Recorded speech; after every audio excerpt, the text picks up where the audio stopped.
عايزه تقلي شويه سمك يطلع معاكي طعمه خطير ومقرمش وما تنسيش طعمه؟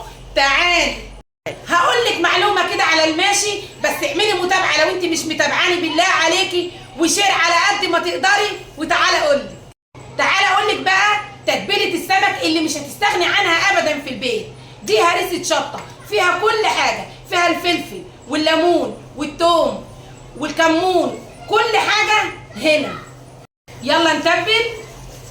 عايزاكي بقى ايه، تمسكي السمكه كده من قلبها ومن بره كده ظبطيها. وده بقى شكله بعد ما تتبل. تعالي بقى نعمل الخلطه اللي هتخليه يبقى معاكي مقرمش جدا. دقيق، معلقتين كبار نشا، كزبره، كمون، نقلبهم بقى مع بعض كويس جدا وننزل بالسمك.